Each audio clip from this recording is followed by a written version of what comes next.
Shalom Bapak Ibu dan Jemaat yang dikasihi Tuhan Yesus, kiranya damai sejahtera Kristus beserta kita semua. Marilah kita tetap bertumbuh dalam anugerah-Nya dan dalam pengenalan akan Kristus sebagai Tuhan dan Juru Selamat kita.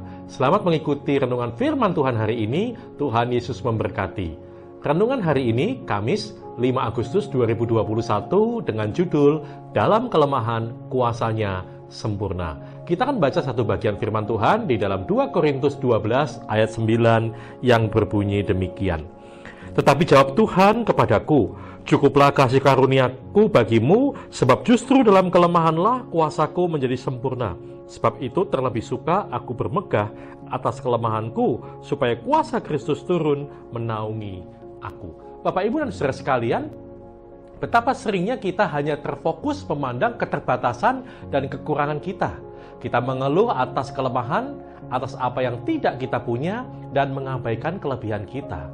Melupakan apa yang kita punya.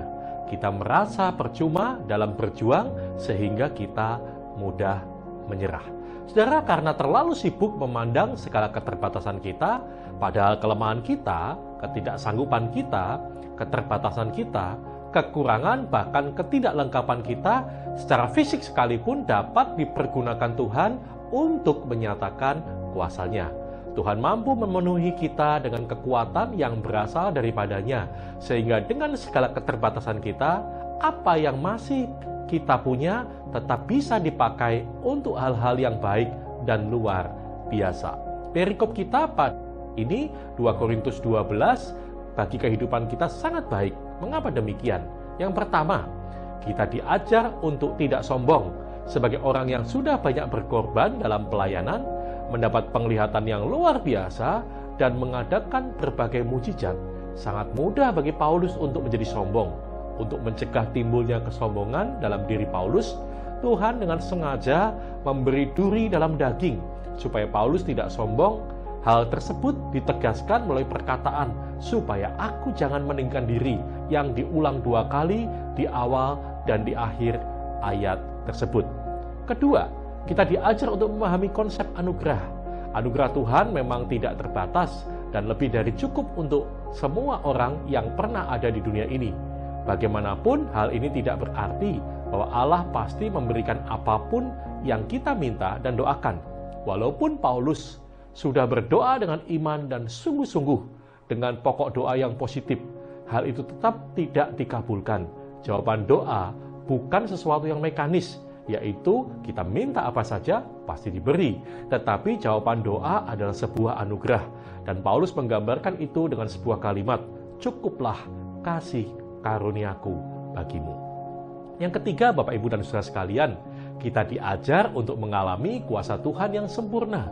Kuasa Tuhan selalu sempurna dan tidak terbatas. Jika demikian, mengapa Paulus mengatakan supaya menjadi sempurna? Yang sedang dipikirkan Paulus bukan kualitas atau keberadaan dari kuasa itu. Ia sedang membicarakan tentang pengalaman kita dengan kuasa tersebut. Ketika kita merasa diri kuat, kita tidak akan mengalami kuasa itu secara sempurna. Sekalipun kuasa itu diberikan secara penuh, kita masih berpikir bahwa kekuatan kita turut menentukan keberhasilan kita. Seharusnya kita menyadari bahwa kuasa Allah lah yang bekerja di dalam semua usaha kita. Bapak, Ibu, dan saudara sekalian, sebagai penutup, marilah kita belajar menyadari semua kelemahan kita.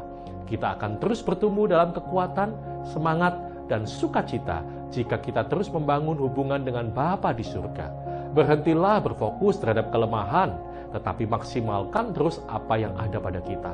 Tuhan mampu memberkati kita secara luar biasa lewat apapun yang ada pada kita hari ini. Dan Dia sanggup memakai itu untuk menyatakan anugerah-Nya yang besar atas hidup kita. Amin.